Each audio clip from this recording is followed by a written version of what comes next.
Hello. Now, does this sound like you, or maybe it rings a bell? Do you sometimes have that worrying gut feeling, just here and you can't quite work out what it is? Sometimes you may wake up at 3:15 in the morning and you think, what's all that about? Where did that come from? I mean, do you find sometimes you just get snappy as well? You just losing that bit of patience that you normally had. And maybe you're just not as tolerant as you used to be. And what happened to being happy? I mean, there's just too many things to focus on, and you don't know what to do first. If you sometimes feel like that, and maybe you feel like you're on your own too, and because of all this stuff going on, then you can't think clearly, can you? And it can also manifest itself in that you end up having headaches. You suffer poor digestion and maybe bad skin or even a fungal nail infection. Maybe you've gained weight, maybe you've lost weight. All these kind of things which you don't tend to normally think about being connected to the mind and the way you think. But actually, my friends, if you can tick some of those, you're suffering from being stressed.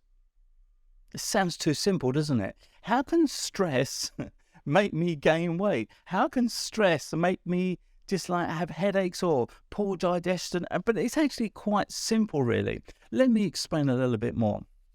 You see, when we get stressed, when there's just too much to do, we end up feeling threatened. Now, what I mean by that is if we go back to our instinctive caveman programming, which we all have, we've all got this flight, fight, freeze mechanism built within inside ourselves. And it really goes back to the days when we had to defend ourselves from that lion or tiger or something's about to attack us. And what happens is when we get into that situation of needing to run away, needing to deal with this threat, we go into this automatic fight, flight, freeze process. And let me explain what happens. The first thing that happens is when we go into a threat, our unconscious mind takes control of the game because our unconscious mind can process 1 million times the amount of data compared to our prefrontal cortex, our conscious mind. So we go into automatic pilot. We go into that behavior of, I need to get out of here as quick as I possibly can. Now, for that to happen, if you're facing a threat of a tiger, going back to those caveman days, we need to equip ourselves with as much energy and strength as we possibly can. Now, when that happens, the blood flow is automatically shut down from our immune system and also our digestive system as well. So that's why when we get stressed, we tend to get more ill because our immune system is being shut down. It's the same way with our digestion. If we get stressed, the second thing the body does is shut down the digestive system because you don't need it if you're needing to run away from that tiger. And that's the same whatever stress reaction we have. It might not be a tiger attacking us today. It might be the bank accounts. It might be confrontations at work, confrontations at home, trying to get stuff done, trying to deal with the kids, trying to get the kids out of the house in the morning. All these things create a stress reaction to us because we're trying to get stuff done. And it's akin to anger, but we go into that in other videos. But when we try to get stuff done, we do become stressed. We become reactive. And the third thing that gets shut down when we get stressed is blood flow to the prefrontal cortex, which is your ability to think things through rationally. So let me get this right. When we get stressed, we become dumber because we can't think rationally. Our unconscious mind takes over. We fall into learned behaviors and habits which don't always serve ourselves in the best possible way. We also, when we get stressed as well as not thinking rationally, we end up not being able to digest our food either. And because we can't digest our food properly, that causes other issues with the gut, the microbiome, and that's our general health all the way through. And then, of course, the immune system shutting down just stops us fighting for those viruses and bugs.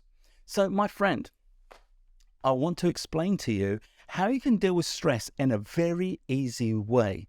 This isn't the total solution, but it's a really good start. And then in a moment after I've shown you this, I'm going to show you how to resolve stress for good. Let me explain. Here's my little thing that I made earlier. Okay, so there we have it. What I suggest to you, this might sound really school time-ish, but do you know what? It works. And that take 5 minutes and sit down. Just take that 5 minutes away. That's all we're asking for is 5 minutes. And write down here the stuff that you have to do today. Not need, but have to do. This is the stuff which is causing you the most amount of stress. Put that down there. Write down what you have to do today.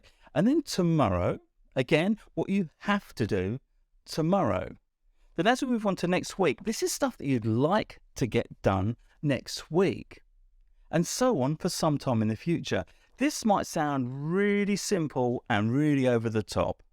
But do you know what? That's the point, isn't it? Is keep it simple. So take a pen, 5 minutes, write down today, and then every day, all you need to do is revisit this list. As this moves on to next week and tomorrow, bring those days forward into today. It's all about getting control. And I don't mean control in a negative way, but it's all about controlling your destiny, because stress is when you're not in control of your destiny.